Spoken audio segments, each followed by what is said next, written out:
Una mañana desperté como cada día y me encontré que mi vida tiene un propósito. Despertó en mí el deseo de servirle a Jesús, en anunciar al mundo su palabra.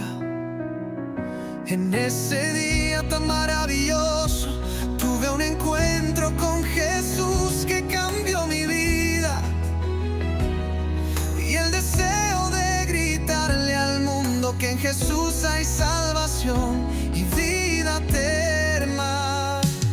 Una mañana desperté como cada día.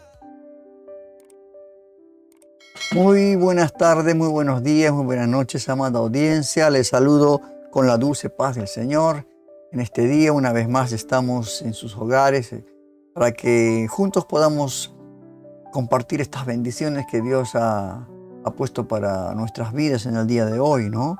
Sabemos que el mundo está convulsionado con problemas de las guerras y problemas de los conflictos en diferentes países del mundo, la persecución a los cristianos que está realmente aumentando cada día. Pero bueno, nosotros tenemos que continuar, ¿no?, con esta gran comisión que el Señor nos ha dejado en nuestras manos, el de difundir el Evangelio a toda criatura. Agradezco a Dios por este tiempo, hermanos queridos.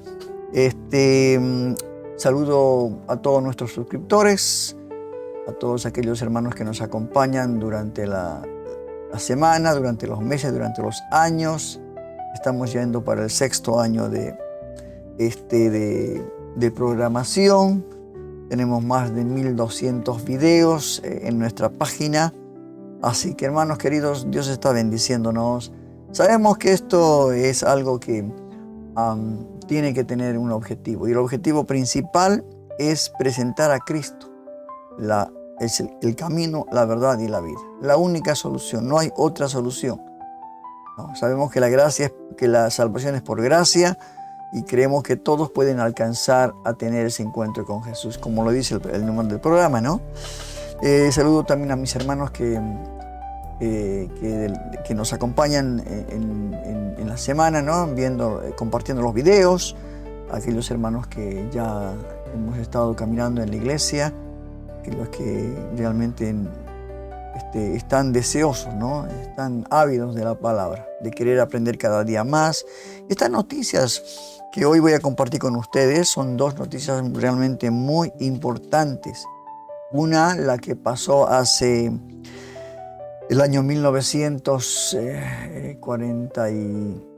no quiero equivocarme con la fecha, ¿no? El problema del hundimiento del Titanic en 1912, ¿no? El 15 de abril de 1912, un acontecimiento tremendo, ¿no? Y el otro tema que quiero compartir es este que usted tiene en la pantalla, y que es lo que hace unas semanas atrás pasó. El problema de Noelia Castillo Ramos, una chica de 25 años de Barcelona, ella, que realmente fue tremendo, ¿no? Porque ella misma quiso que le aplicaran la eutanasia. Ella misma quiso morir, y ella ya no tenía deseos de vivir, quería descansar. Supuestamente el descansar para ella era el suicidio, ¿no? Y sabemos que solamente Dios es el que nos da la vida y el que nos puede quitar la vida. Muchos se habló de este tema en la semana, muchos. No solamente desde una perspectiva humana, secular, sino también desde una óptica bíblica, lo que significaba este suceso, ¿no?, de esta chica, esta joven de 25 años, Noelia Castillo Ramos. Y esto es un grito, ¿no?, desgarrador que atraviesa las fibras de la ética, la medicina y sobre todo la teología, ¿no? Es algo que realmente fue tremendo, ¿no? El día 26 de marzo, ¿no?, a la hora 18 horas de Argentina, ella le aplicaron esta morfina letal, ¿no? Inyección letal, mortal. Pero haciendo recuento de lo que le pasó a ella y por qué tomó esta decisión, ¿no? de que ya no quería más vivir, es porque cuando vivió en una familia disfuncional, una familia que por los pocos recursos que tenía tuvo que le tuvieron que el gobierno sacar la tutela de estos padres y llevarlas a un instituto de menores, ¿no? Donde no la pasó tan bien. Ella muy joven, muy pequeña, y después sufrió un ataque sexual múltiple. Y ante esta situación, hermanos, dolorosa, esta situación tremenda, ella decidió arrojarse desde un edificio, desde un 5º piso, pensando que ella iba a morir en esa actitud. Pero lamentablemente no fue así, sino que en la caída ya quedó parapléjica, ¿no? Su cuerpo realmente, no sé, de milagro que no se destrozó, ¿no es cierto? Y quedó en esa situación, ¿no? El abandono de sus padres, en esa situación también, que no fue tanto así, pero no tenía ella esa compañía, no solamente de la madre, y cuando pidió que le dieran la eutanasia, ¿no? Porque la situación que vivía ella era muy dolorosa, muy insoportable, no se la concedieron, tuvo que pasar un debate, una batalla, una larga batalla judicial, y al final dieron el ok para que ella pueda morir. Ahora, para un creyente, hermanos, analizar esta situación requiere una teología de las lágrimas, ¿no? Porque una teología donde uno tiene que solamente lamentar, llorar, ¿no? Por esta situación, y no juzgar desde la comodidad, ¿verdad? No juzgar, sino que tenemos que intentar entender, ¿no? El peso de una cruz que se volvió humanamente insoportable, tremendo.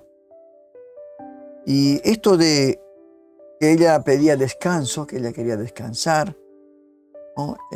Es la paradoja en el Evangelio de Mateo hay un texto bíblico en cuanto a esto del anhelo del descanso. Mateo 11:28. En este caso, las últimas palabras de esta chica, Noelia, fueron: por fin puedo descansar, ¿no? Cuando ella misma pidió que le realizaran la eutanasia, ¿no? Y para ella, estas palabras, por fin puedo descansar, está revelando que la vida se había convertido en un trabajo forzado de dolor. Imaginémonos levantarse de esa caída con todo el cuerpo destrozado, ¿no? Y la Biblia es muy clara, ¿no? En el Evangelio de Mateo, capítulo 11, verso 28, Jesús hace una famosa invitación, hermano. Una famosa invitación. Dice: venid a mí todos los que estáis trabajados y cargados, y yo os haré descansar. Esto es lo que dice el Señor.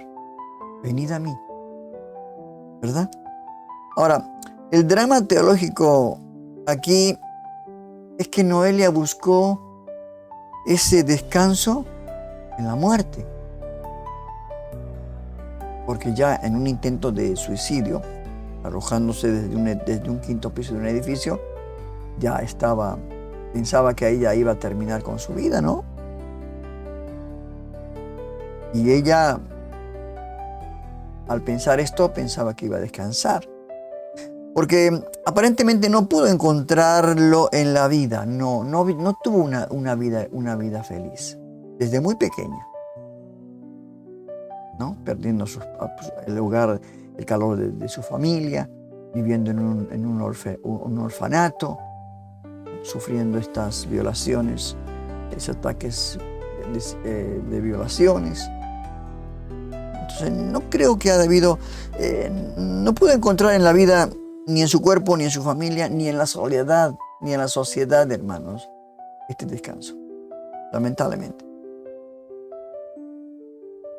Ahora, cuando una joven de 25 años, como Noelia, ve en el sepulcro un alivio superior al que le ofrece el mundo de los vivos, entonces esto realmente es una falta de conocimiento, ¿no? A lo que Jesús en esas palabras tan hermosas decía: venid a mí todos los que están cansados y trabajados, que yo os haré descansar. Ahora, el trasfondo de Noelia, hermanos, es crucial. Y el trasfondo de Noelia, ¿cuántos jóvenes lo viven hoy en día? No solamente jóvenes. ¿Cuántas personas, no interesa la edad, están viviendo esta situación? Ahora, el trasfondo de Noelia fue realmente tremendo. Una violación grupal, un intento de suicidio que la dejó parapléjica. Fue tremenda la decisión. Y la Biblia dice que el cuerpo es como el templo, ¿no? Somos el templo del Espíritu Santo. Sin embargo, el cuerpo de Noelia fue profanado por la maldad de otros. Realmente le destrozaron la vida, ¿verdad? Ahora, el pecado, lo que le hicieron, la violación, es un pecado, por supuesto, y el dolor debe ser tremendo, ¿no?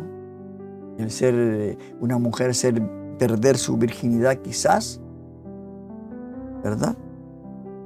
Y esto, lo que le pasó a Noelia, distorsionó, hermanos, la imagen de Dios. Como para decir, ¿dónde estaba Dios cuando la estaban violando? ¿No? Distorsiona estas situaciones. Y esto es lo que a veces no entendemos nosotros, ¿no? Y el abandono familiar, otro de las causantes, ¿no? Noelia decidió morir sola. Sus palabras fueron: no quiero que me vean cerrando los ojos. Quiso morir sola. Y esto me hace recordar, ¿no? En la Biblia, cuando presenta la muerte ideal como un acto rodeado de la comunidad de fe y la familia, como Jacob, ¿no? Cuando murió Jacob, estaba rodeado por sus hijos, el cual les dio su bendición. Y Noelia no se llevaba bien con la familia, sino mal porque judicialmente tenía que pelear contra su padre. Su papá no quería, no estaba aprobando la eutanasia. El apóstol Pablo, hermanos, en Gálatas 2, verso 2, dice: sobrellevad los unos las cargas de los otros. Ahora, hermanos, cuando el sistema legal sustituye el abrazo familiar, el abrazo de un padre, de una madre, la eutanasia se presenta como un derecho. No se presenta como un derecho, sino como el síntoma final de una sociedad desamorada, de una sociedad que no sabe acompañar en esta situación, ¿no? En el hospital Vall d'Hebron, ahí donde se aplicó la eutanasia el 26 de marzo pasado, la acción directa del médico que colocó la inyección letal. Ahora, desde la óptica bíblica, hermanos, el médico, que debería ser un ministro, ¿no?, de vida, basado en el juramento hipocrático, se convierte en administrador de la muerte. Qué tremendo, hermanos. Qué tremendo. Y esto es algo contradictorio porque en la soberanía de Dios, hermanos, en la Biblia, en Deuteronomio 32, 39, dice: yo hago morir y yo hago vivir. Como tiene usted el título ahí, ¿no? La eutanasia, dice Dios: yo hago morir y yo hago vivir. Es el único. No solamente en la eutanasia, en el aborto, otro de los problemas, ¿no? La intervención humana para detener un corazón que aún late, hermanos queridos, como este médico, aunque sea por compasión, sigue siendo, hermanos, un desafío a la jurisdicción de Dios sobre el cuándo y el cómo voy a morir. Algo tremendo, hermano. Yo no puedo entender, ¿no? Alguna vez escuché en estas semanas un video de un doctor que hablaba acerca de la eutanasia y hablaba acerca del juramento hipocrático de los médicos cuando ellos no pueden, ellos son ministros tienen que hacer todo lo imposible para poder que esa vida continúe con vida, ¿no? Y esto que pasó, hermanos, es en contra, o sea, desafiaron a Dios, ¿no? A la jurisdicción de Dios sobre cuándo y cómo será el final. Pero todo esto, hermanos, no termina aquí. Porque ahora tenemos que buscar, ya no en el caso de Noelia, porque ya murió, sino tenemos que buscar la manera de poder que la iglesia tome cartas en el asunto, ¿verdad? Porque algo nos tiene que enseñar la muerte de esta joven de 25 años. Algo nos tiene que enseñar. Como cristianos evangélicos buscamos respuestas profundas, ¿no? Y este caso no debe movernos a la condena. No somos jueces. Alguien diría: no, ya se fue al infierno, Noeli. Hay bases bíblicas, por supuesto, ¿no? Que solamente Dios puede quitar la vida. Pero la última palabra la tiene el Señor, ¿verdad? Entonces, la iglesia tiene que intervenir, hermanos. No tiene que haber otra Noelia. Lamentablemente eso. Justicia por las víctimas. El dolor de Noelia comenzó con una injusticia humana, ¿no? La violación. La violaron. Ahora, ¿cuál es nuestra misión? Como iglesia de Cristo, ¿cuál es nuestra misión? Hermanos, ante esta situación es combatir el mal para que el trauma no siembre las semillas de la muerte.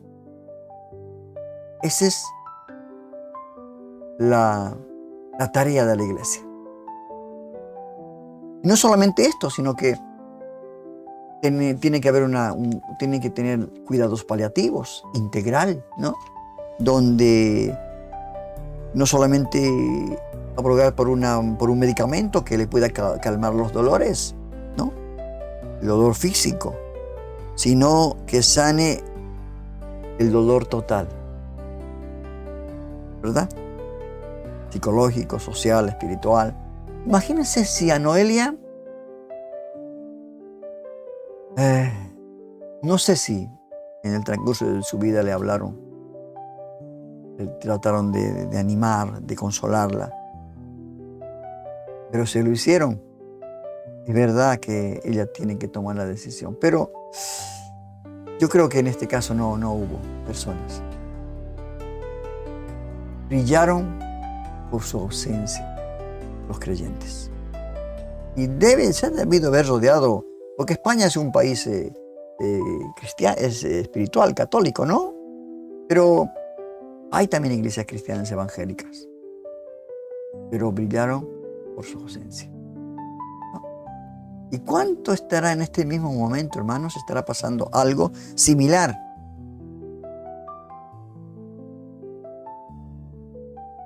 Por eso la iglesia tiene que ser la familia para el huérfano emocional. Hay muchas hoy en día Noelias que están considerando el suicidio. Muchas chicas que se han sido violadas y están pensando suicidarse porque para ellas ya se acabó todo. O por último, como ella tomó esa decisión de la eutanasia, ya sea asistida o personal mismo uno lo hace, ¿no? Y no porque odien la vida, sino porque no soportan la soledad del dolor. Este es el gran problema, hermanos. Este es el gran problema. ¿Cuántas personas habrán en nuestras congregaciones que están sufriendo? No quizás como este caso de violación, pero que están sufriendo con otros problemas. Y nadie es empático. Nadie se le acerca para realmente cobijarla, ¿no? O cobijarlo. Hermanos, que esto nos tiene que llamar a reflexión, esta historia de esta chica de 25 años que fue violada grupalmente y que decidió la eutanasia, ¿no? La historia de Noelia, hermanos, es un recordatorio de que la verdad nos hace libre. Juan 8:32. Conoceréis la verdad y esta te hará libre. Si ella hubiera conocido esa verdad, hermano, quizás hubiera tomado otra decisión, ¿verdad? Esa verdad que también es una verdad que sostiene. Ahora, si nuestra teología, hermanos, si nuestra doctrina no tiene manos para abrazar al que sufre, se queda, no ayuda al que necesita, entonces todo esto lo que estamos practicando se queda en simple teoría, hermano. No estamos haciendo nada. Por eso la partida de Noelia, su partida que nos mueva a ser una iglesia que ofrece el descanso real, el verdadero descanso real. El descanso real.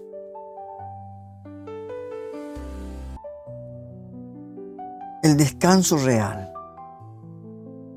Que nadie más, para que nadie más, hermanos, se sienta que la única forma de dejar de sufrir es dejar de ser. Es tomar decisiones equivocadas. Porque como mencionaba, ¿no?, en Deuteronomio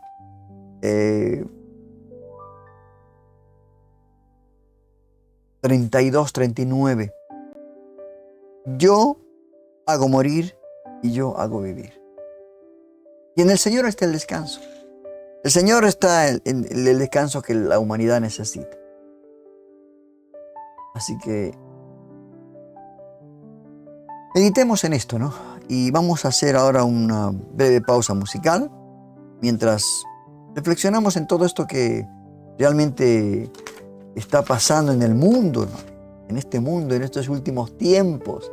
Uno a veces no cree. Yo nunca sentí mencionar mucho la palabra eutanasia, ¿no? Pero ahora en este caso realmente fue tremendo. Escuchamos un tema musical. Como título es Tu perdón basta, ¿no? Porque hay cosas que queremos hacer y que no está bien. Y tenemos que pedir perdón a Dios. Escuchemos este tema musical. Oye, es el sonido de su reino. Amor puro. Ama lo puro, bajando a la tierra, escucha. Tú sabes quién soy, tú sabes lo que hice, pero aquí estoy buscándote. Tu abrazo me quita el peso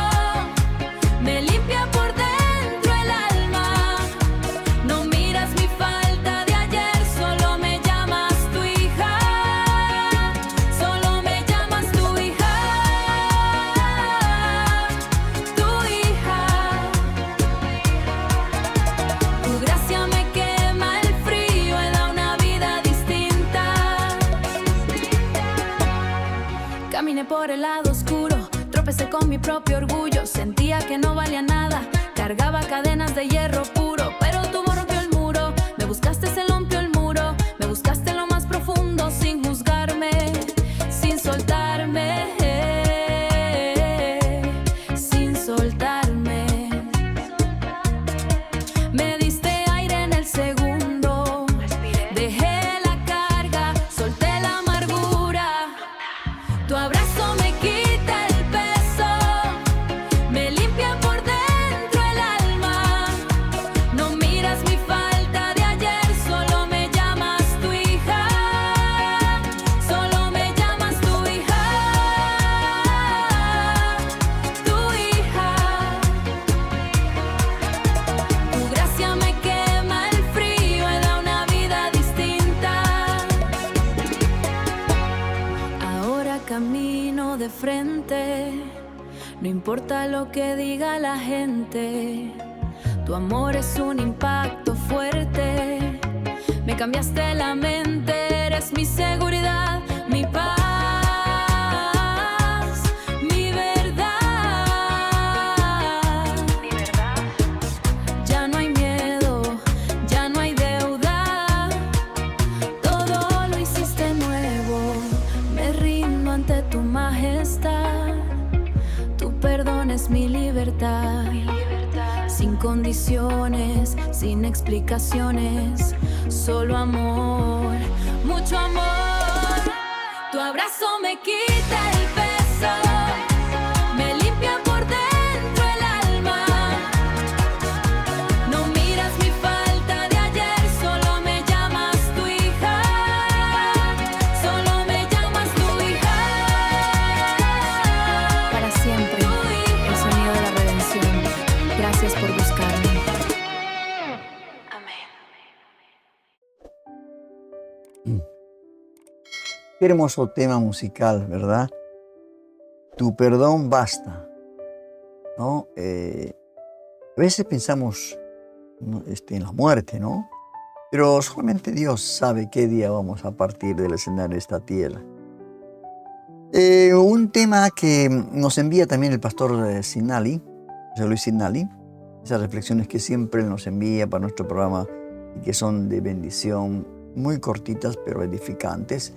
En el día de hoy nos envió el tema acerca de que todo es lícito, mas no todo conviene. Palabras de Pablo, ¿verdad? Todo me es lícito, mas todo no conviene. Vamos a ver cómo nos envía, qué nos dice la palabra de Dios en esta pequeña reflexión.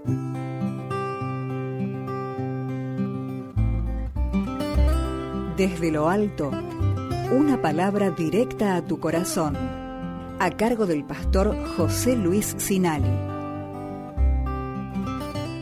La Biblia dice, todo me es lícito, pero no todo conviene.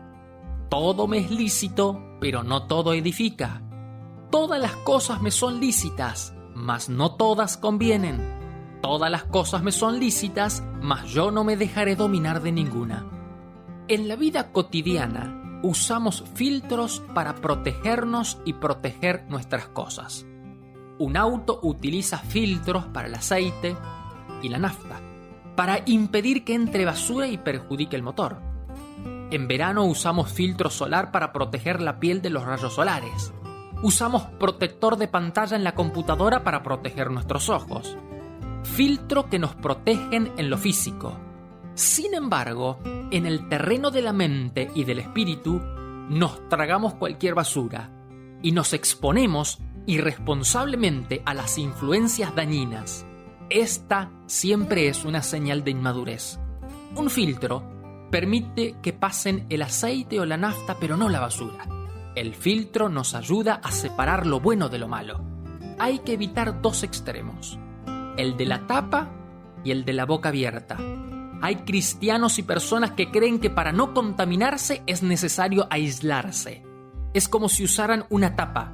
No tienen contacto con nadie ni nada que no pertenezca a su grupo, a su iglesia. Otros van al otro extremo, el de la boca abierta, y se tragan todo. Cuando uno es inseguro, se aísla. Cuando uno es necio, se traga todo.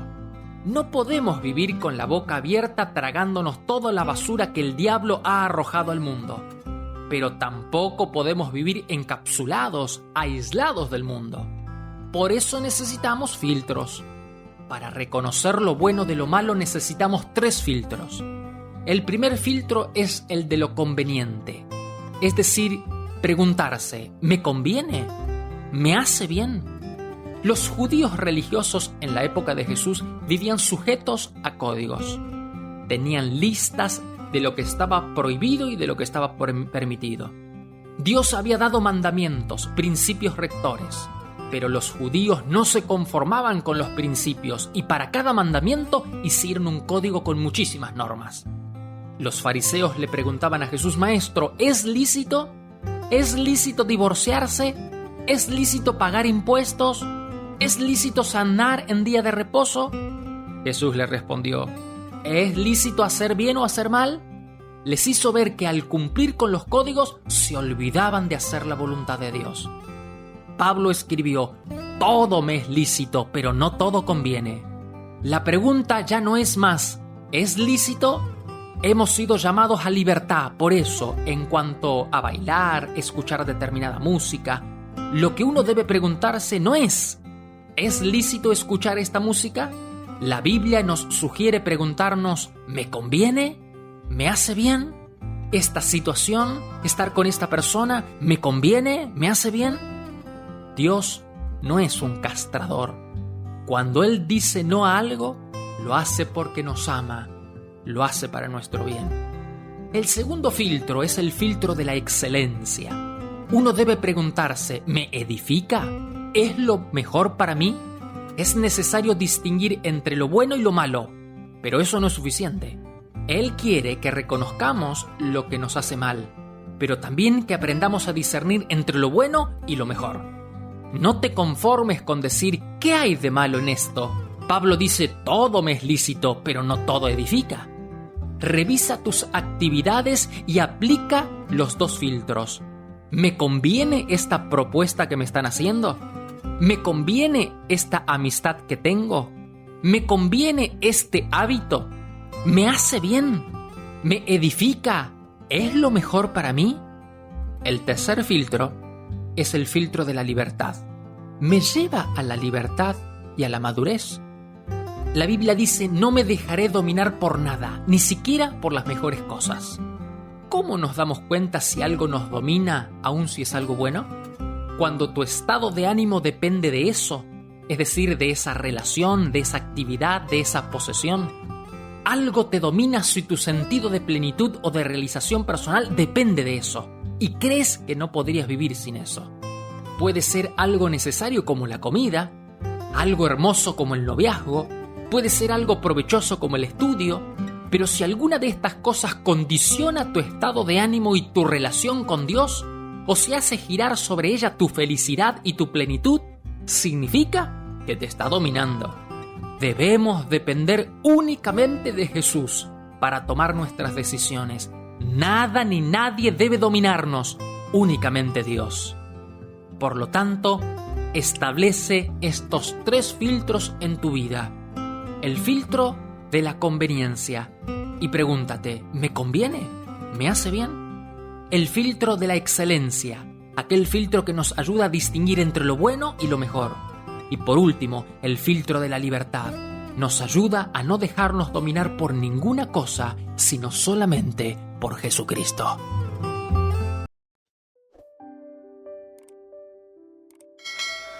Gracias, Pastor José Luis Sinali, por esta reflexión que nos ha enviado, porque realmente Dios nos habla, ¿no? Nos habla y es tan clara su palabra, hermanos. La iglesia no es un lugar donde te dices no hagas, no, como que todo fuera reglas así, ¿no? Legalistas, no. Acá es, como dice la palabra, ¿no? Me conviene, me edifica, ayuda a mi crecimiento, las cosas que hago o con lo que me rodeo, ¿no? Hermanos, tenemos que entender esto, ¿no?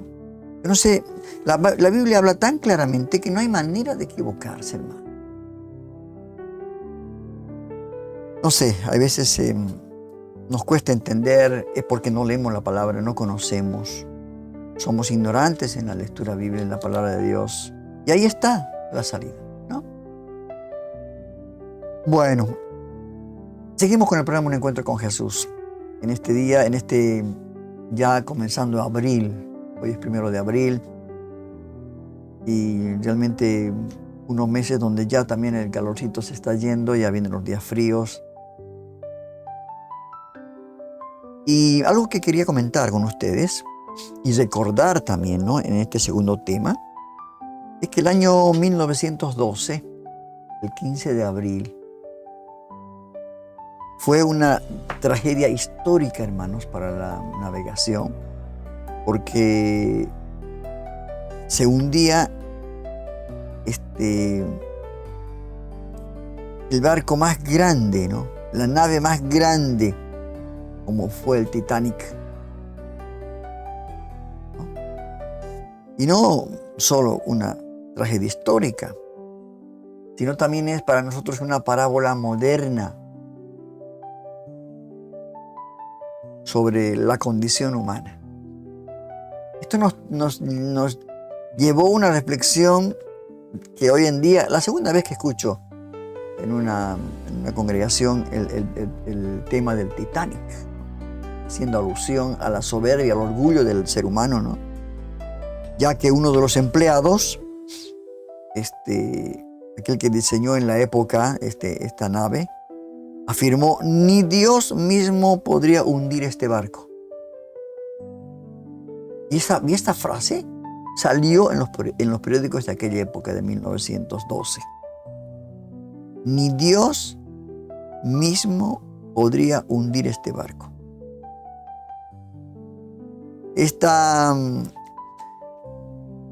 Desde la perspectiva bíblica, hermanos queridos, esto es hubris. O sea, orgullo extremo. Lo mismo pasó con la construcción de la Torre de Babel, que menciona en el libro de Génesis, capítulo 11. Lo mismo. El hombre intenta algo que lo haga invulnerable, olvidando la dependencia de su Creador. Y la palabra de Dios es muy clara. Proverbios 16:18 dice: antes del quebrantamiento es la soberbia, y antes de la caída, la altivez del espíritu.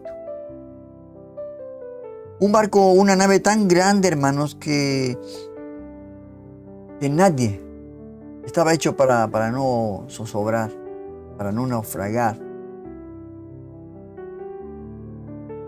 Pero la lección del Titanic, es el hundimiento de ese barco tremendo, hermanos, nos enseña que no importa cuán blindado parezca nuestra vida, ya sea en seguridad financiera, salud, que tengamos toda la tecnología.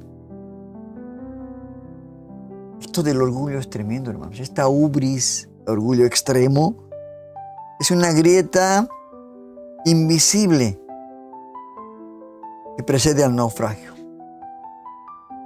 Ese iceberg cortó 90 metros, dice, ¿no? Una distancia de 90 metros.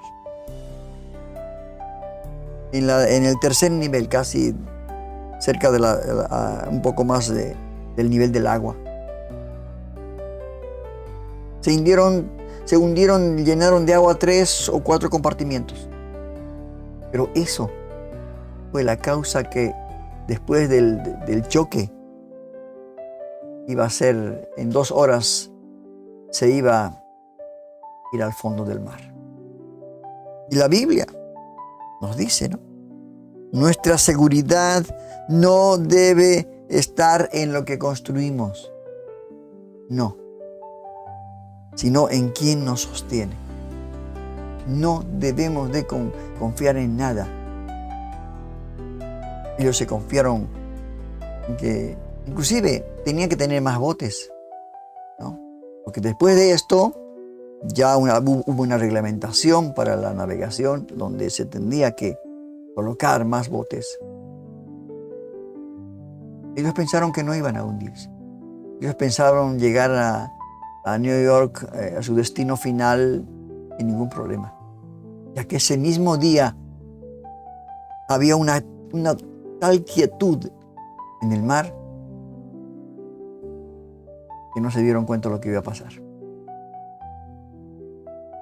Por eso, hermanos, nuestra seguridad no está en lo que construimos, sino en quien nos sostiene. La ilusión del mañana controlado. Mañana haré esto, lo otro, tenemos planes. No es bueno, no es malo hacer planes, pero como decía el apóstol Pablo, esto haremos, esto, aquello haremos, si Dios así lo permite. ¿Verdad? El Titanic, esta nave tan grande, hermanos, navegaba con un exceso de confianza. Exceso de confianza. Se ignoraron los avisos del iceberg porque se creía que el mañana estaba garantizado. Iban a llegar sin ningún problema. Estaba garantizado por sus ingenieros, porque construyeron todo eso.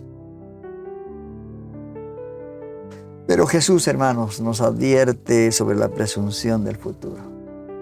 La verdad, la palabra de Jesús está en Mateo 6:34, donde dice: así que no os afanéis por el día de mañana, porque el día de mañana traerá su afán. Basta a cada día con su propio mal. Basta a cada día su propio mal. Mañana no sabemos qué va a pasar. Dentro de una hora no sabemos qué va a pasar. Y la advertencia de Santiago, ¿no? Del apóstol Santiago. Santiago capítulo 4, versos 13 y 14 dice: vamos ahora los que decís, hoy y mañana iremos a tal ciudad, cuando no sabéis lo que será mañana. Porque, ¿qué es vuestra vida? Dice. Ciertamente es nieblina que aparece por un poco de tiempo y luego se desvanece. Había una opulencia total. Ahí en ese barco, en el Titanic, estaban las tres clases sociales. La clase alta, la clase media y la clase baja. En todos los casos hubo pérdidas. Algunos dijeron: no, pero allí tengo que ir a hacer negocio y allí voy a tener... Ya estaban preparándose para el brindis antes de llegar a puerto. Pero lamentablemente, como dice, no se cumple la palabra de Dios. No os afanéis por el día de mañana. No sabemos qué será el día de mañana, hermano. Y este iceberg, el iceberg que fue el causante del hundimiento del Titanic, es el recordatorio de que lo que nos hunde no suele ser lo que vemos, porque no se veía el iceberg. Era una noche tan oscura, ¿no? Una tranquilidad, que no se veía el recorrido, ¿no? Y a veces pasa en nuestra vida, ¿no? Que lo que va a venir a nuestra vida no lo vemos. Y a veces lo ignoramos. Porque estamos afanados, ¿no? En el día de mañana, en la forma, un ateísmo práctico, ¿no? Yo mañana voy a hacer tal cosa. Y creer que es el control, está bajo control nuestro. Como tenía el control el capitán, ¿no? Y el Titanic, hermanos, en este caso el Titanic, nos invita a vivir cada día con la intensidad de la mayordomía que Dios nos ha dado. Sabiendo, hermanos queridos, que el tiempo es un regalo. No es una propiedad, no es nuestra propiedad. Tenemos que vivir el día, el momento. No sabemos lo que va a pasar mañana. Esto es lo que pasó, algo tremendo, algo trágico, una tragedia histórica. No, nos tiene que llamar la atención, pero no ocurre esto, hermano. No ocurre esto. Iceberg de tentaciones, de seguridad falsa, de orgullo, pueden hacernos caer.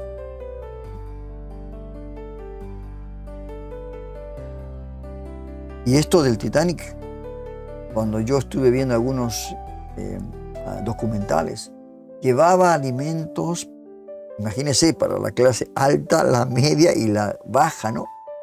Un montón de alimentos. Vinos, bebidas, de todo. ¿No? Como para decir, bueno, acá tenemos para llegar bien, no hay problema. Graneros más grandes, ¿no? El Titanic era un palacio flotante, hermano. Una lujosidad hasta el segundo nivel de la clase media alta. Tremenda, una lujosidad tremenda. Y muchos pasajeros estaban ocupados en el lujo, mientras el agua inundaba las cubiertas inferiores. Estaban en la cena, la última cena que habían preparado para ya hacer un brindis, porque ya les quedaba poco tiempo, ¿no? Estaban tan ocupados, hermanos, tan ocupados. Y esto, cuando leemos, o usted vio la película, que no tanto se asemeja a la realidad de lo que pasó, se asemeja pues a la parábola del rico insensato que está en Lucas, el capítulo 12, versos 16 al 21, ¿no? Donde este rico insensato decía, no, alma, muchos bienes tienes guardados para muchos años. Come, bebe, regocíjate. Pero Dios le dijo, necio, esta noche vienen a pedirte tu alma. Qué tremendo, hermano. Esa noche no iban a ver un nuevo día, porque pasó esto al amanecer. Tremendo, hermano. Tremendo. Cuando vemos lo que expediciones submarinas quieren sacar, algunas cosas que hay tesoros ahí adentro, ¿no? En cuanto a los... Quizás la gente en el primer compartimiento llevaba joyas de oro, dinero. Todo se quedó, todo se perdió. En nuestros tiempos, hermanos queridos, semejando a esto, el Titanic puede ser la comodidad digital, el estatus social, el éxito profesional. Y esta tragedia nos está recordando el momento del hundimiento, los diamantes, las joyas, los títulos no flotan. No flotan. El único que nos mantiene a flote es nuestra riqueza para con Dios. Nada nos vamos a llevar al otro lado. Tremendo. Porque somos administradores. Vamos a hacer una pequeña pausa musical para continuar con este tema, ¿no? Que realmente quise compartir con ustedes, recordando que el Señor nos está recordando, ¿no? Que cuidado, que nos pase como el Titanic, ¿verdad? Escuchamos un tema musical como título, Aleja mi orgullo. A ver, vamos con este tema musical.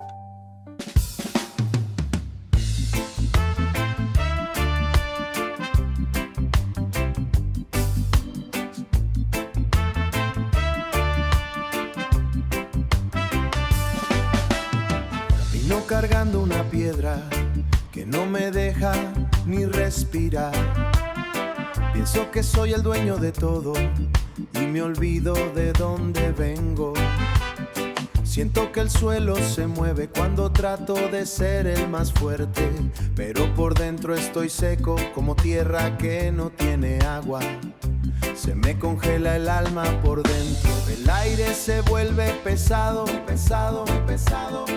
Quiero bajar la cabeza pero amarrado, necesito que rompas el hielo, que me mires con ojos de padre. Aleja mi orgullo, Señor, que no quiero estar tan solo. Quítame este traje de rey, aleja mi orgullo, Señor, porque me pierdo en el camino. Yeah. Prefiero ser nada contigo que serlo todo sin tu cariño. Me puse una máscara fina para que nadie vea mi falta, creyendo que estaba en la cima y solo estaba cayendo. La altura me da escalofríos si no siento tu mano conmigo. Qué difícil es ser humilde cuando el mundo te aplaude el error. Se me congela el alma por dentro, el aire se vuelve pesado.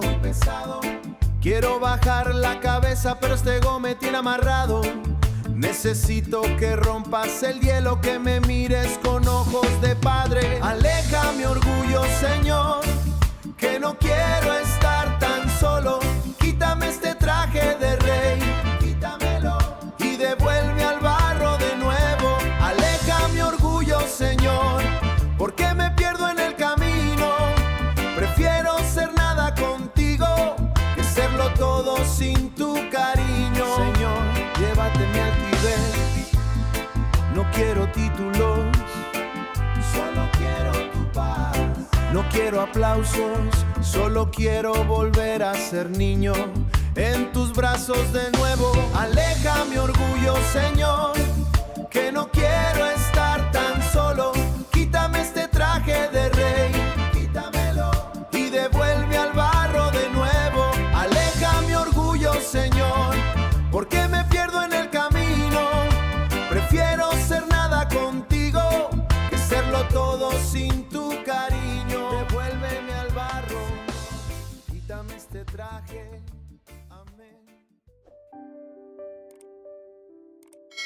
Qué hermoso tema musical, hermanos. Aleja mi orgullo, Señor. Porque antes de la caída está la soberbia y antes del quebrantamiento la altivez del espíritu. Qué verdad, hermanos, cuando, como en el caso, ¿no?, de este hombre que hizo lo diseñó al Titanic. Ni Dios mismo podría hundir este barco. Estaban tan seguros, hermanos, esto no se iba a hundir nunca. Y una de las razones de alta mortandad fue la falta de botes salvavidas. Porque en algunos casos solamente los botes tenían que llevar 40 personas. Y en algunos de los botes iban a veces 12, 20 personas. O sea, tal era, hermanos, ¿cómo le puedo decir? La seguridad de estar en ese barco, ¿no? Y dijeron, no, ¿para qué? Si vamos en esos botes, no creo que esto se va a hundir, porque si nos vamos a los botes, por ahí en esos botes nos vamos a hundir o vamos a naufragar. Por eso se quedaron mucha gente. Pero cuando ya estaba totalmente para hundirse, ahí ya era tarde. ¿No? Qué tremendo.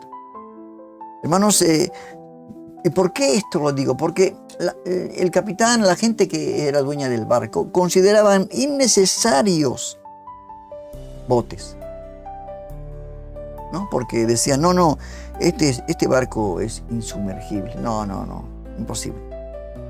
Y esto se compara con la negligencia espiritual, hermano. Tenemos que tener mucho cuidado de ser negligentes. Porque en el libro de Hebreos, el capítulo 2, verso 13, el apóstol Pablo dice, ¿cómo escaparemos nosotros si descuidamos una salvación tan grande? Tenemos que cuidar la salvación con temor y temblor, ¿verdad? En un mundo moderno, este mundo moderno nos dice que no necesitamos un salvador. No, esas cosas son anticuadas, son para religiosos. El mundo no quiere un salvador y de lo que se viene a esta tierra, ¿verdad? Porque quizás no somos capaces de arreglarlo todo con la ciencia y la política y todas estas cosas, pero cuán negligentes somos. Por eso el hundimiento del Titanic es el grito de la historia, recordándonos, hermanos, que todo sistema humano tiene su límite. Todo sistema humano. La fe no es un accesorio para cuando las cosas van mal solamente, ¿no? La fe es el barco, es el bote que debemos tener listo antes de salir del puerto.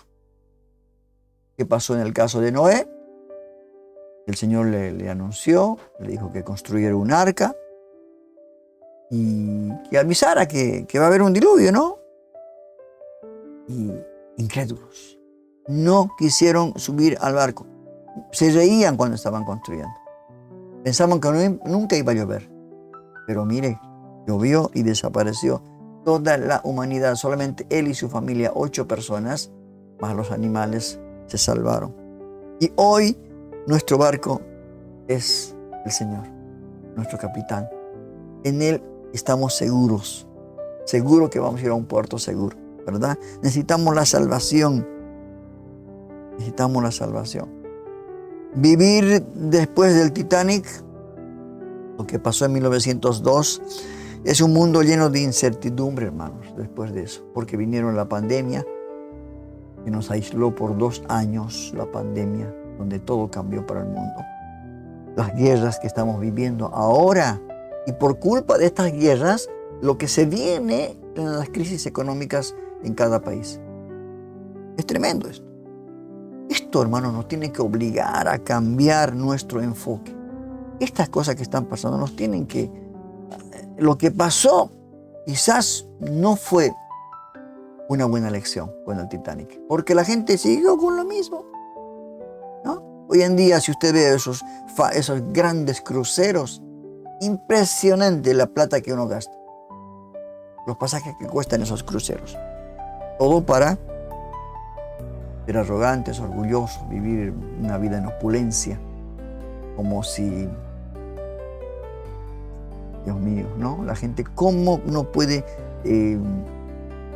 sacar conclusión, sacar una lección de esto lo que pasó? Por eso, hoy en día, nosotros como creyentes tenemos que, porque no estamos exentos de tener esa arrogancia, ese orgullo, ¿verdad? Pero pues tenemos que sustituir la arrogancia, si viene a nuestra vida, por la gratitud.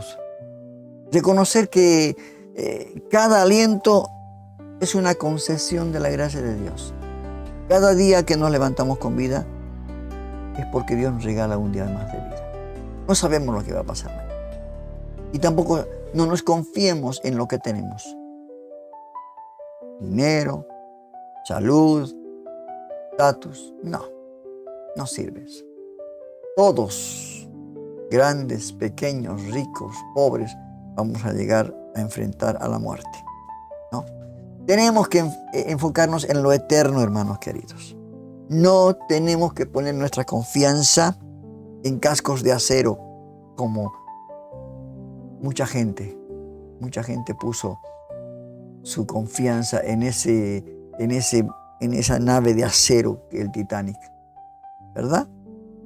Y se rasgó, ¿no? Se rasgó esa pequeña masa de acero. Solamente el ancla de la fe. Esa ancla nos va a mantener firmes, hermano. Y por último, vivir el presente con responsabilidad. Vivir con responsabilidad.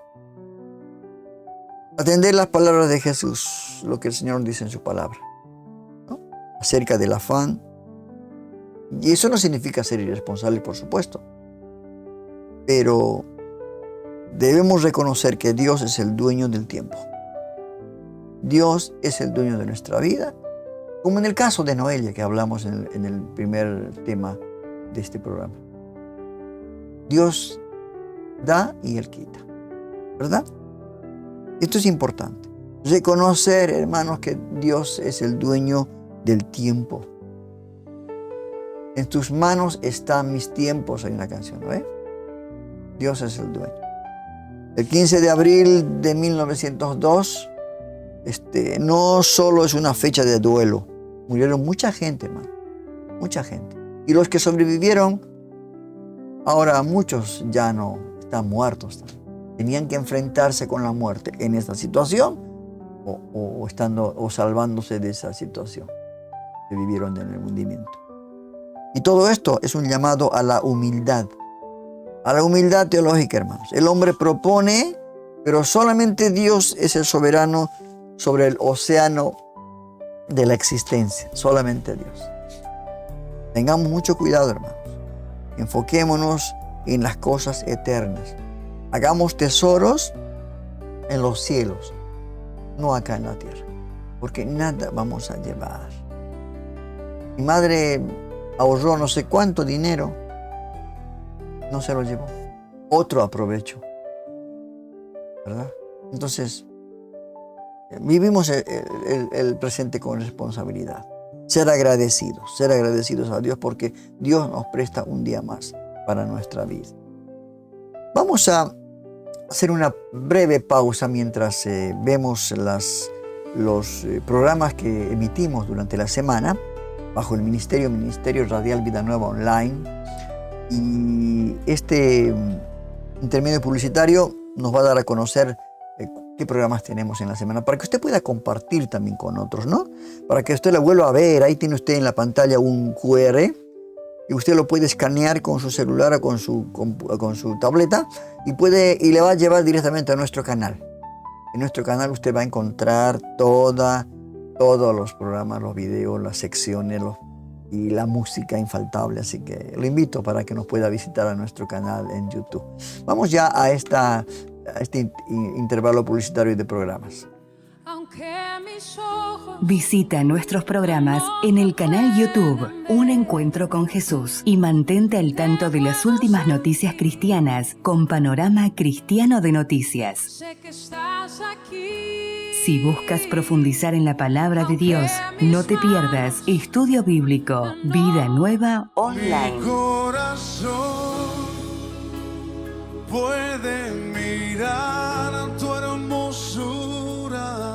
Y para conocer la verdad y la sabiduría divina, te invitamos a sintonizar Tu Palabra es Verdad por Spotify, TikTok, Instagram y X. Suscríbete, comparte y sé parte de nuestra familia en línea. Te esperamos. Dirige Rodolfo Vargas. Tú estás aquí.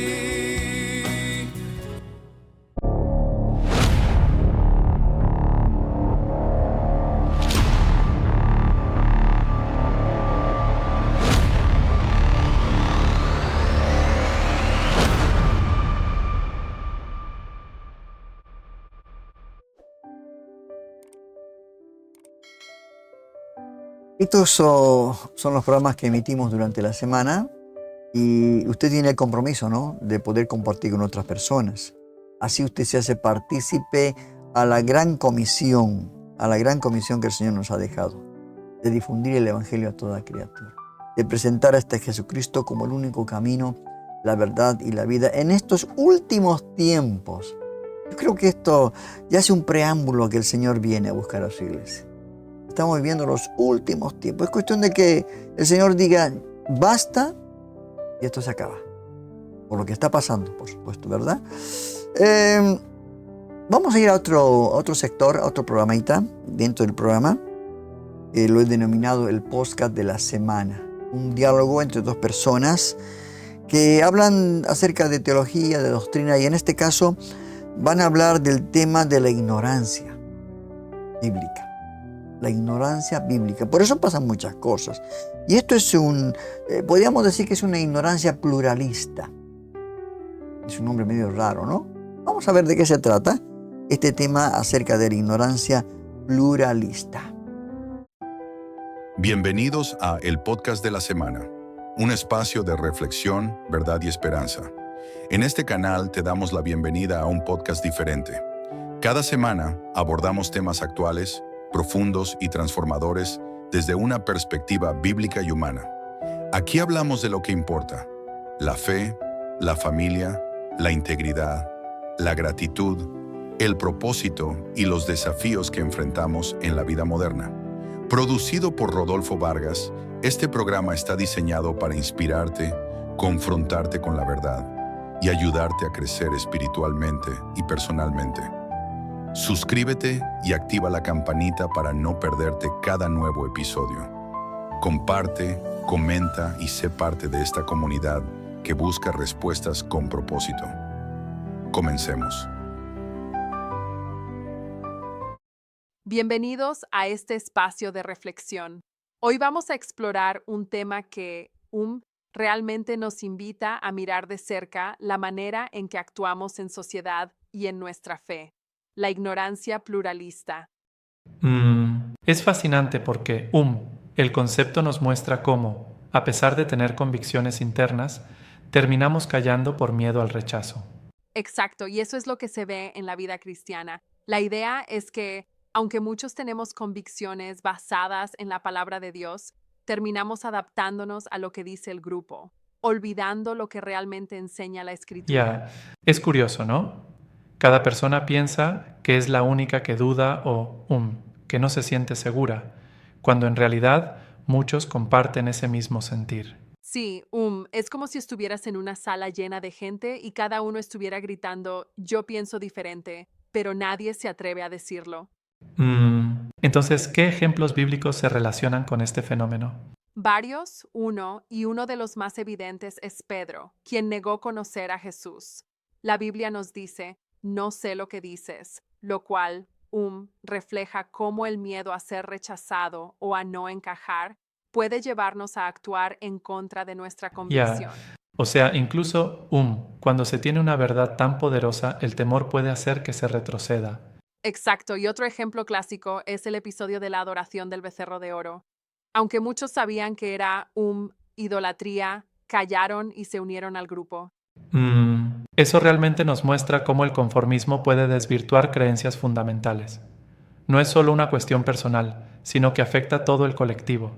Correcto. Y si miramos más allá de lo histórico, en la epístola de Pablo en Romanos 12:2, se nos exhorta a no conformarnos a este siglo, sino a transformarnos mediante la renovación de nuestros pensamientos, lo que es una clara advertencia sobre la tendencia a ceder ante la presión del grupo. Interesante, porque eso nos invita a pensar en cómo mantener nuestra integridad frente a la presión social. ¿Y qué hay de otros pasajes? ¿Alguna referencia complementaria? Sí, en Juan 12:42-43 se habla de cómo muchos, incluso entre los gobernantes, creían en Jesús, pero no confesaban su fe, por miedo a ser rechazados. Esto, encapsula perfectamente el concepto de ignorancia pluralista, donde el temor predomina sobre la convicción. Eso me hace pensar, si el temor al rechazo puede llevar a callar lo que uno sabe, ¿cómo se relaciona esto con la naturaleza humana y nuestra caída? Muy buena pregunta. Desde una óptica teológica, la ignorancia pluralista es reflejo de la naturaleza caída. Se trata de la cobardía espiritual, esa falta de valentía para sostener la verdad y, de la complicidad con el pecado. Es buscar la aprobación de los hombres en lugar de la aprobación de Dios, como se menciona en Gálatas 1:10. Entonces es un ídolo moderno en cierto modo, ¿no? Es como si al callar estuviésemos adorando la aprobación humana más que a la verdad divina. Exactamente. Y se refuerza en episodios como en la vida diaria. Por ejemplo, en la familia, algunos padres prefieren callar ante decisiones equivocadas de sus hijos para mantener la paz en lugar de corregirlos. Eso se ve también en la iglesia, ¿verdad? Cuando se evita denunciar prácticas que contradicen la verdad bíblica por miedo a dañar relaciones o incluso ser marginado. Sí, y también en el ámbito social, como en el trabajo o en las universidades.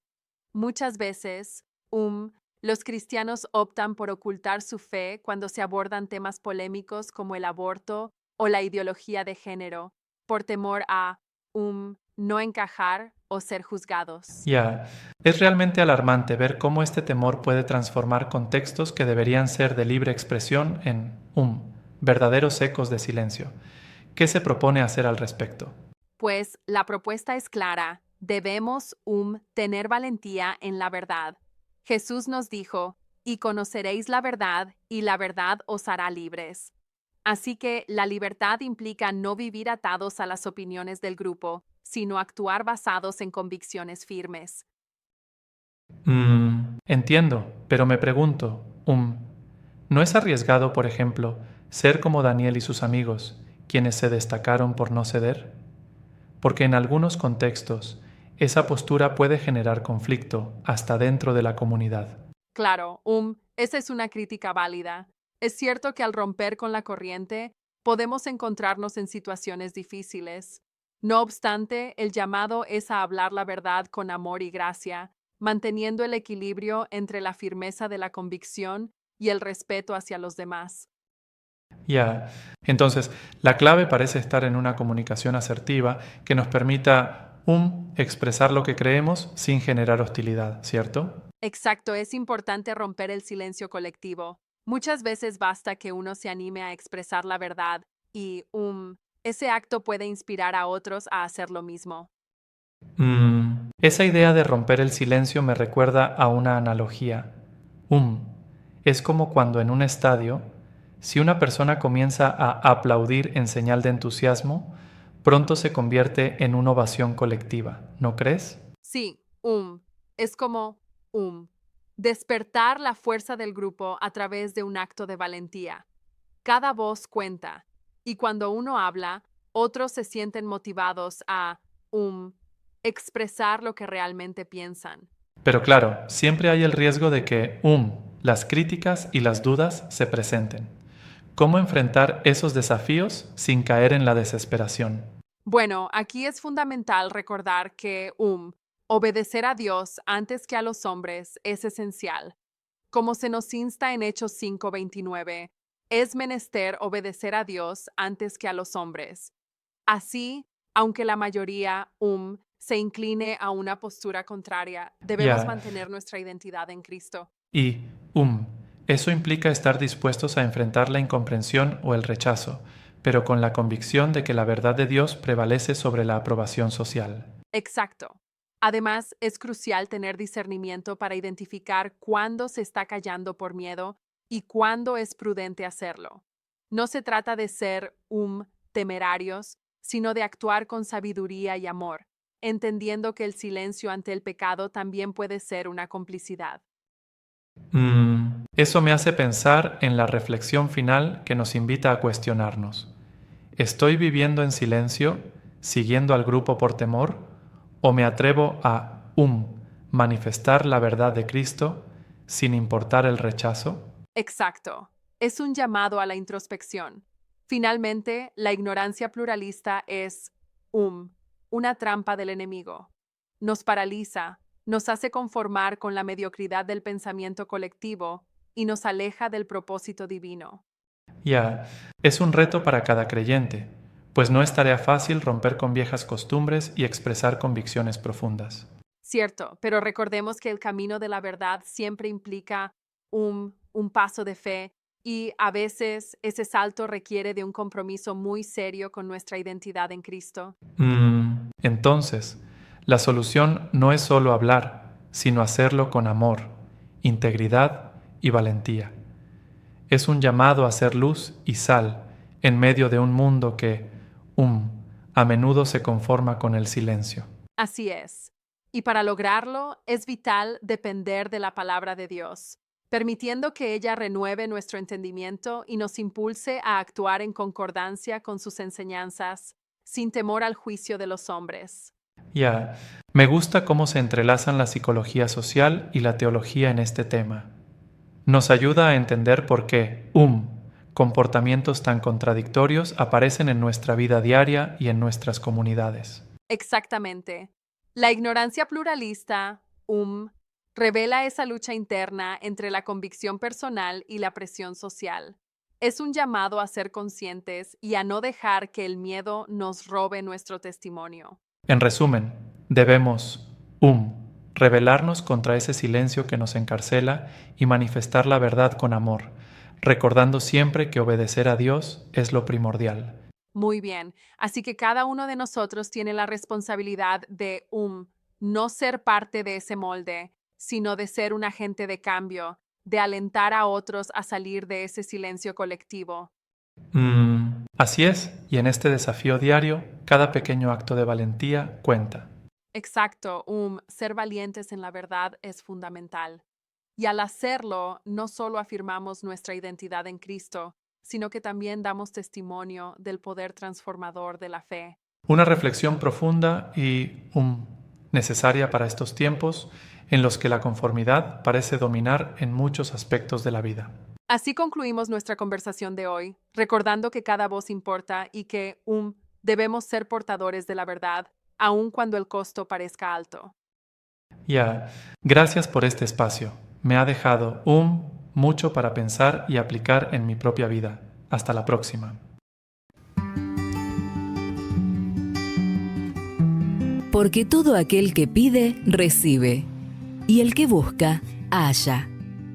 Y al que llama, se le abrirá. Radio Vida Nueva, online. La palabra de Dios y la música que te hace bien.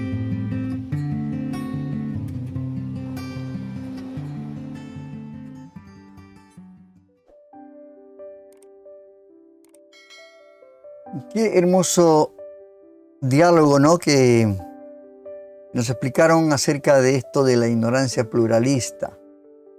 Y el Señor en su palabra dice, ¿no? Y conoceréis la verdad y la verdad os hará libres. Esto es lo más importante.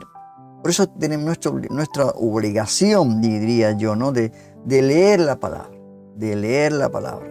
de no ignorar todas esas grandes verdades que Dios tiene escritos en ese hermoso libro, ¿verdad?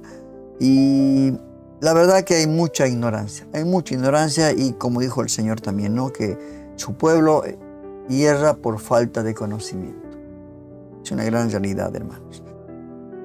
Vamos a ir a otro sector. Este sector lo he titulado Tu palabra es verdad. Este texto también y esta pequeña reflexión también lo envío por Spotify, enviado por Instagram, por YouTube, por TikTok también, así que estamos enviando, ¿no? Estas palabras para que la gente pueda encontrar una salida a sus problemas, y la salida es Jesucristo, pueda tener un encuentro con Jesús. Y el tema que aborda este sector, Tu palabra es verdad, es el valor de la vida, ¿no? Muchos no valoran la vida. Muchos no valoran el día que ya a la mañana uno despierta con vida, puede respirar, puede ver la naturaleza, ¿no? En lo poco, en lo mucho. No sabemos valorar. Así que te invito a que puedas ver este tema que habla acerca del valor de la vida. Tu palabra es verdad presenta desde lo alto una palabra directa a tu corazón. Más allá de todo, te entregas. Un momento para reflexionar sobre temas de actualidad. Con ustedes, Rodolfo Vargas. Tu amor fue más allá.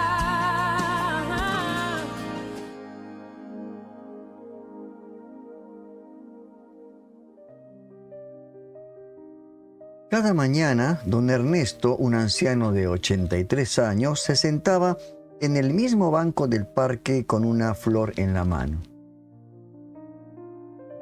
Siempre llegaba solo, miraba al cielo y dejaba la flor sobre el banco vacío a su lado. Un joven curioso que pasaba todos los días por allí, se acercó un día y le preguntó, «Disculpe, ¿para quién es esa flor?» El anciano sonrió y le respondió, «Para mi esposa. Veníamos aquí cada día desde que éramos novios. Hace 3 años partió con el Señor, pero yo sigo viniendo. porque mientras yo viva, su amor también vive en mí. El joven se quedó en silencio, profundamente tocado. Nunca había pensado en la muerte como algo que pudiera llevar tanta paz. La muerte no es el final, es el comienzo de la eternidad. Para quienes tenemos fe, no es una despedida definitiva, sino un hasta pronto. Jesús dijo, el que cree en mí, aunque esté muerto, vivirá.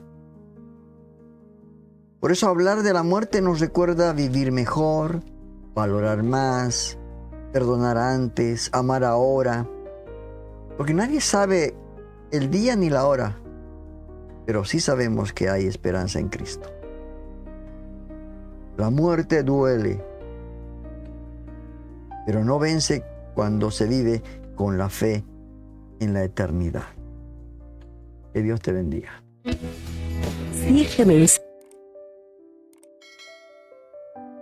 Otro de nuestros mensajes, ¿no? Para pequeñas reflexiones para nuestro crecimiento espiritual, y como escuchábamos y veíamos que en este relato, que debemos de valorar la vida, porque la vida es corta, es muy corta. Es como la niebla que aparece a la mañana y luego desaparece, dice. Es como un suspiro. Así que valoremos. Continuamos con el programa Un Encuentro con Jesús, sin antes recordarles que tenemos acá un QR donde usted puede escanearlo y dirigirse a nuestro canal, ¿no? En YouTube, donde va a encontrar mucho material, ¿no? Videos anteriores, pequeñas fracciones de los videos para que usted pueda compartir con otras personas y así ser partícipe, una vez más digo, ¿no? De esta gran comisión. Hermanos queridos, esta América está necesitando persecución para que la iglesia de Cristo se mueva. Estamos muy estáticos, muy cómodos, muy distraídos. Pensamos que nunca va a venir el Señor, así como hablamos del Titanic, ¿no? Pensaron que nunca se iba a hundir, no iba a venir una desgracia. Así que estemos preparados, hermanos. Hablemos de la palabra. Hay tanto material para poder hablar de la palabra de Dios. Comparta videos, comparta con sus familiares, con sus hermanos. Y yo sé, hermanos, que el Señor viene de un momento a otro. No sabemos el día ni la hora. Y así como el valor de la vida, también muchas personas murieron en una muerte solitaria, ¿no? Como en el caso del rey David. Vamos a ver este sector de la palabra ilustrada para el corazón, que utilizando la inteligencia artificial también pudimos realizarla para compartir con nuestros hermanos en el Señor.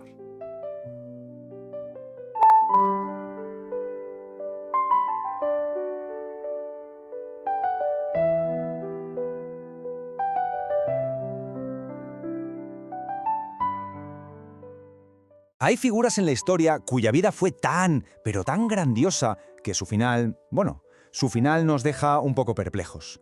Hoy vamos a sumergirnos en la historia del rey David, para entender el porqué de ese final tan paradójico y solitario de uno de los hombres más célebres que han existido. Es que, la vida de David fue una auténtica epopeya. Pasó de ser pastor a un guerrero legendario, de poeta a un rey unificador. Pero su muerte, tal como la cuenta el primer libro de Reyes, es un contraste brutal, un anticlímax desolador. Anciano, enfermo, cansado y sobre todo aislado. Es como si toda esa gloria de repente se hubiera esfumado. Y claro, aquí es donde salta la gran pregunta, la que va a guiar todo este análisis.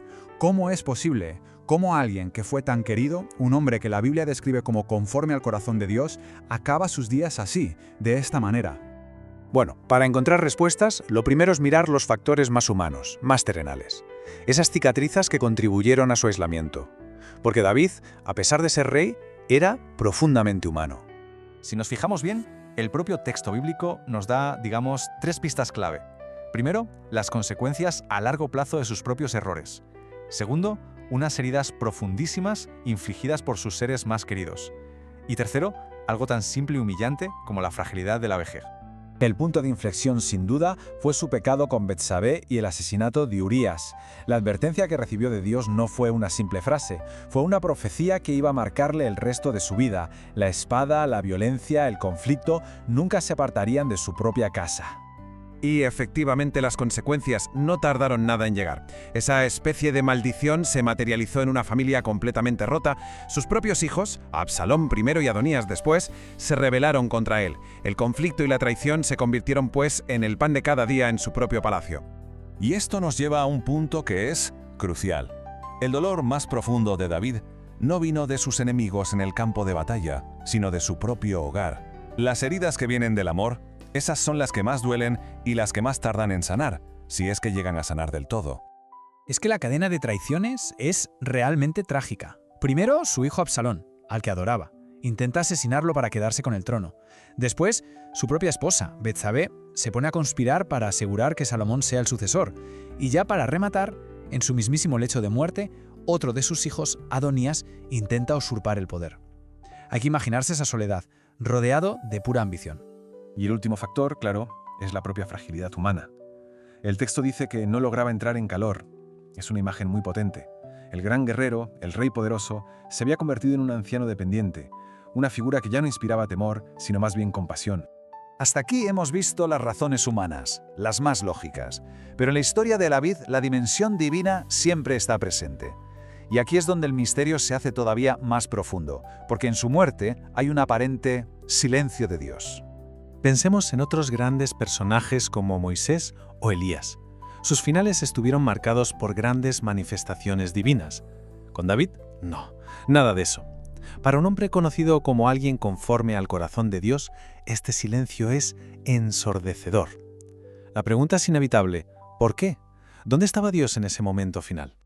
Pero, ¿y si este silencio no era abandono? Quizás era una lección. Quizás precisamente en esa muerte tan humana, tan silenciosa de su siervo, Dios estaba enseñando algo fundamental para todos los que vinieron después. Y aquí está la lección. La grandeza terrenal, la fama, el poder, todo eso es temporal. Se acaba. David fue un gigante en la tierra, sí, pero ni siquiera esa grandeza pudo evitarle la soledad que es parte de la condición humana. La gloria de los hombres al final se desvanece. Pero ahora vamos a darle una vuelta a todo esto, a resolver la paradoja. Cambiemos un poco la perspectiva, porque ¿y si David en realidad no estaba tan solo como parecía? A ver, desde un punto de vista puramente terrenal está claro. Su final fue solitario, traicionado por su familia, abandonado por muchos, debilitado por la edad. Sí, murió solo para el mundo. Pero no murió solo para Dios, y esa es la clave de todo el asunto. Su compañía más importante, la que había cultivado durante toda su vida a través de sus salmos, de sus oraciones, de su fe, esa permaneció intacta hasta el final. Es que de hecho las propias palabras de David lo confirman. En sus salmos, él mismo se pone en la situación del abandono humano más extremo, pero siempre reafirma su confianza en una compañía superior, en una compañía que es eterna. Y esta otra cita lo deja todavía más claro. Su paz, su seguridad definitiva, no dependía de sus ejércitos, ni de sus sirvientes, ni siquiera de su familia. Su confianza última estaba depositada en otro lugar, en algo mucho más grande. Entonces, después de todo este recorrido, ¿qué podemos aprender? ¿Qué nos dice la muerte aparentemente solitaria de David sobre nuestras propias vidas hoy en día? Pues esta historia nos invita a reflexionar sobre 3 áreas que son fundamentales. Primero, la relación personal con lo trascendente, con Dios. Segundo, la salud de nuestras relaciones familiares más cercanas. Y tercero, el tipo de legado que estamos construyendo, uno que vaya más allá de lo material o lo profesional. La soledad es una experiencia humana que tarde o temprano todo el mundo vive. La diferencia crucial, según esta perspectiva, está en cómo se afronta. Con fe, la soledad puede ser un espacio de conexión espiritual, de adoración. Sin ella, corre el riesgo de convertirse en pura desesperación. Y esta es quizá una de las lecciones más duras de la vida de David. El éxito público no puede compensar el fracaso en lo privado, en lo íntimo. Nos enseña la importancia vital de cuidar el hogar por encima del trono, sea cual sea nuestro trono en la vida. Y así, volvemos al principio, a la paradoja final de David. Una vida entera de ruido, de aclamaciones, de multitudes, que termina en un silencio casi absoluto. Un recordatorio muy potente de lo frágil que es la fama y el poder humano. Y este análisis nos deja con una pregunta que es muy personal e ineludible. La historia de David nos obliga a mirar hacia nuestro propio futuro y plantearnos, cuando todo lo demás se desvanezca, cuando llegue nuestro momento final, ¿qué o quién permanecerá a nuestro lado?